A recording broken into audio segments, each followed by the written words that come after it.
After Shakespeare, there are only a few writers who managed to produce a number of books, a score of memorable characters, and engaging stories filled with musical language. One such writer was Charles Dickens, the greatest caricaturist perhaps. Born on the 7th February 1812, Dickens's childhood was filled with hardship. His father, John Dickens, was an optimistic, ambitious man whose virtues seems to have transferred to Charles, but not the vices. Because though John managed to get ranked up, he had a tendency to spend beyond his means, which led Charles to work in a blackening factory at the age of 12, and eventually led John along with his family to the debtor's prison, except for Charles as he was the only working person. All this and many other life events were reflected in his writings, a career that lasted about 2 decades, in which Dickens produced a number of books.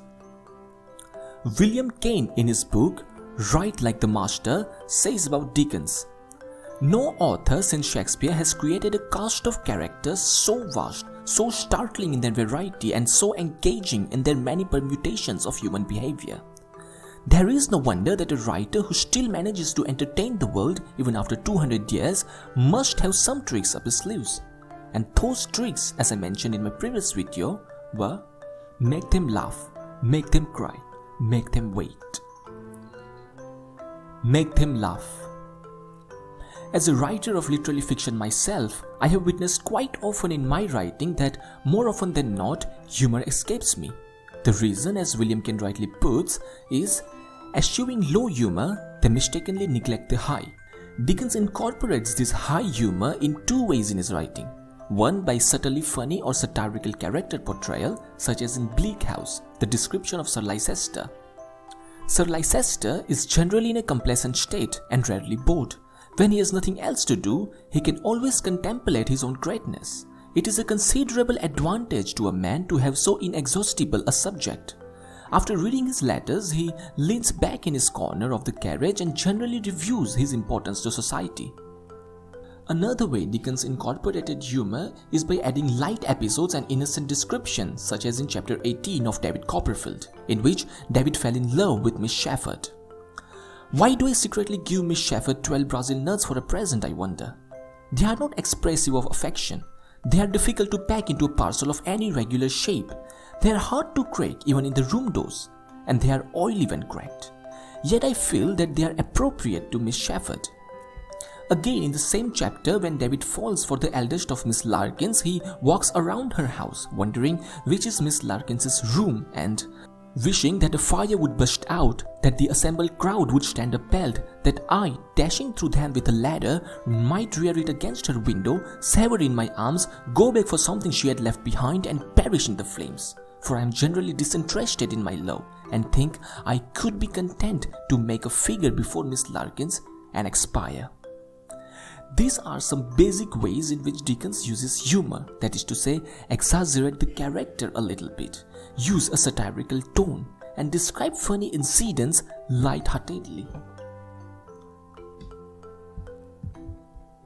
Make them cry.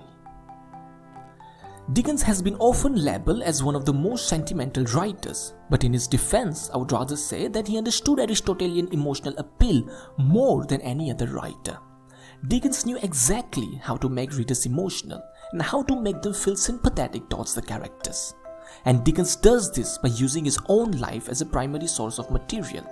For instance, the fate of Nell in the old curiosity shop, for which people waited on the streets of America for the ship to bring the latest installment, and which I am not going to spoil for those who are yet to read the book.